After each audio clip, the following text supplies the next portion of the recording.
Hello. Thank you for joining me. Today I'm going to be talking about why the Odyssey and why now. The first answer is that myths have power, particularly myths that have lived through nearly 3,000 years of telling. Myths are told not just for entertainment, but to encode lessons and to provide light on our paths.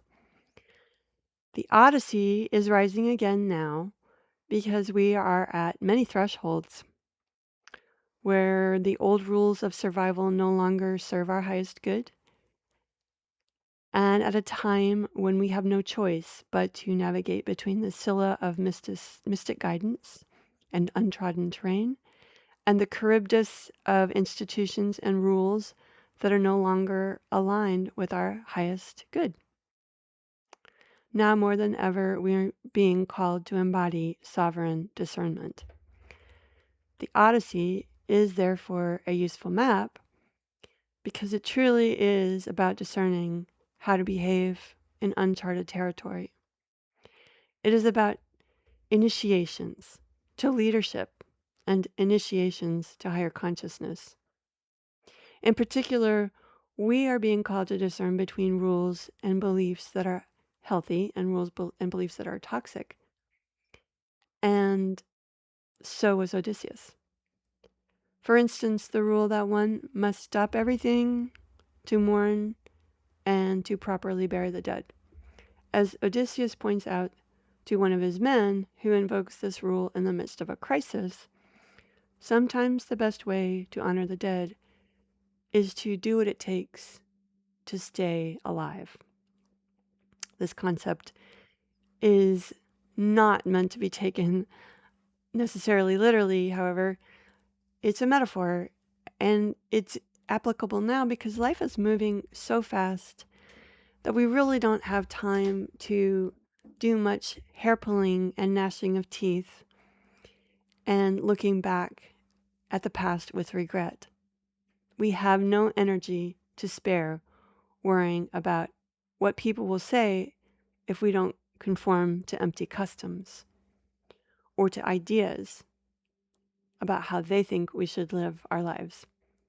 As it has been said, what other people think of us is none of our business. As a personal example, there are people in my small town who ostracized me after my divorce. For a time, that bothered me. Now I realize that anyone who judges me as unworthy for not upholding an institution over my own well-being certainly doesn't care about me. So why should I care what they think? My duty is to my soul, as is yours, as is everyone's. Not to my soul, but your own. When Jesus said the Sabbath was made for man, not man for the Sabbath, he meant that rules and institutions are for people, not the other way around. And when institutions kill our souls, they've outlived their welcome.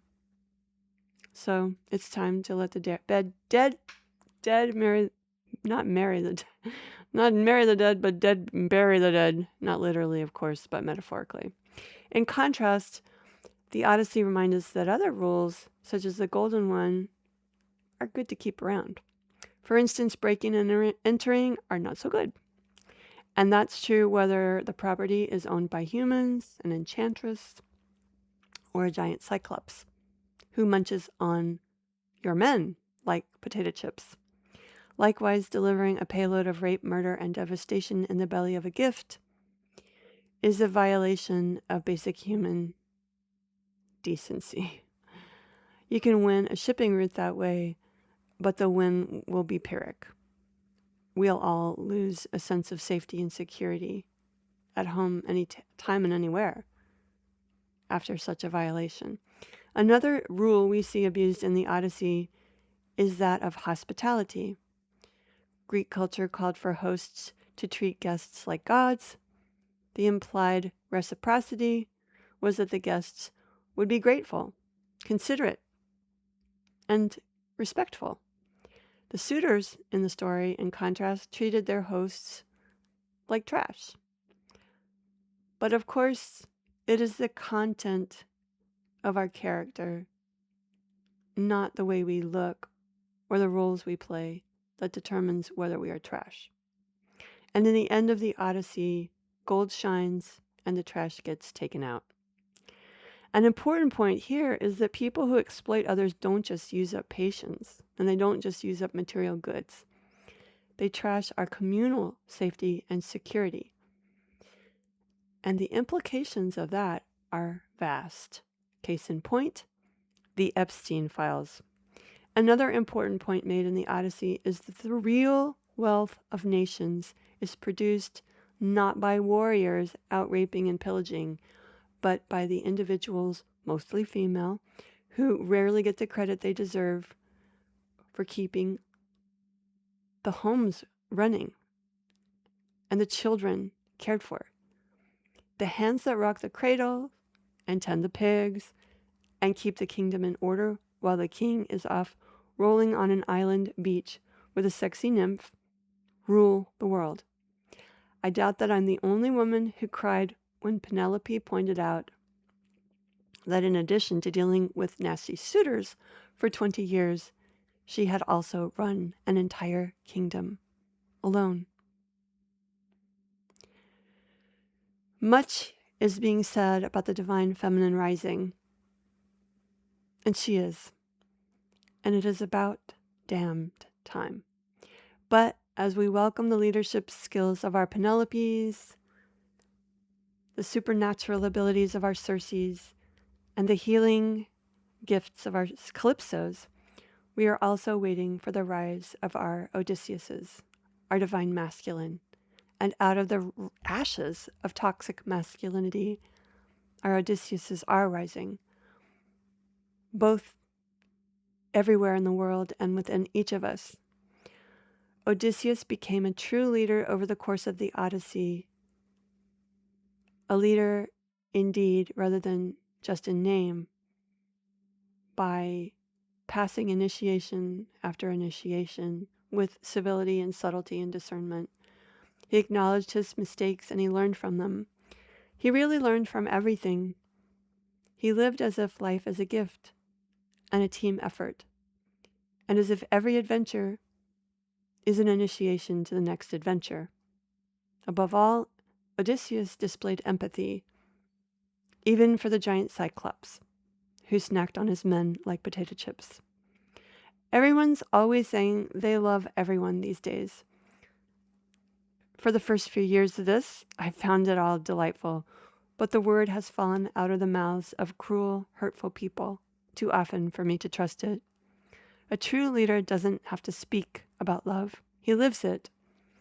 Love is about seeing and nurturing virtue in oneself and others, about seeking first to understand. The way Odysseus sat down and listened to Circe, and the way Telemachus and Penelope listened to stories about Odysseus and the war. And love is also about using words sparingly and with intent. And sometimes love means kicking out a bunch of nasty suitors who've been harassing your family, which brings us to discernment again and the art of letting go. Before his return home, Odysseus was the kind of guy who chose duty over family, conceived of the ultimate betrayal, well, maybe not the ultimate, but the betrayal in the form of the Trojan horse, and engaged in risky behaviors like asking to be strapped to the mast of the ship to listen to the siren song, just for the thrill of it. But the divine feminine in the form of Circe taught him moderation and refinement. In the form of Calypso, she taught him the simple pleasures of domesticity. And in the form of Scylla and Charybdis and all his other adventures, she taught him that passing through a threshold always has a price, and sometimes being a warrior means surrendering. And by the time Odysseus returned home, he had lost much, but he had gained the most important thing in the world. He had at last become fully human, a true worthy husband of Penelope and a true worthy father of Telemachus. We must be willing to leave something behind to enter the new octave of consciousness. And something we must always leave behind is the older version of self. Odysseus's men and the suitors in the Odyssey represent our baser, denser, impulsive, and egotistical natures, which must die before more refined, intentional, discerning versions of ourselves can emerge. Classical scholars have hypothesized that the Odyssey was written by a woman. I love that idea. But it doesn't take speculation to see that the tale was written by someone who understood that the path to a golden life and a golden age is paved by integration, especially integration of the pairs of opposites, including masculine and feminine. Integrating opposites is sometimes about negotiating the middle way, and sometimes it's about the pleasure and creativity that comes from play. And yes, sex, between the sexes. As scholar Joseph Campbell pointed out, Odysseus and Penelope in the end are equals, who are also perfect polarities. As Campbell wisely noted, where there is no polarity, there is no life. And at the end of Christopher Nolan's The Odyssey, when the two equal opposites, Odysseus and Penelope, are reunited, life seems abundant, in a good way. We are reminded that there is no better way to live than with a spirit of curiosity and adventure, other than to have the challenge and support of a beloved companion by our side. Which is why I don't believe that life on earth will ever be without challenges. They are initiations to greatness. And when we accept them with creativity and courage and grace, we emerge stronger and wiser, regardless of the outcomes. Lifetimes could be spent studying the Odyssey. I just took a little magnifying glass to one aspect. I'd like to hear what you thought about the film in the comments. If you called to share, if you feel called to share rather, I'd also like to hear why you think so many people have been so moved by it. As we close, I'd also like you to encourage to go out and find your next adventure. And that may not be the fastest route to some big goal. After all, Odysseus thought he was taking the shortcut home, and he wound up being the last soldier to return. And as the Odyssey warns, we are not meant to throw off all societal conventions to live a life of adventure. We're really just being asked to be true to our own individual soul, which may mean that your next adventure is waiting for you right there at home, in the breath you take, the love you make, and the truth you speak. Thank you for listening to some of my truths today. Blessings and peace out.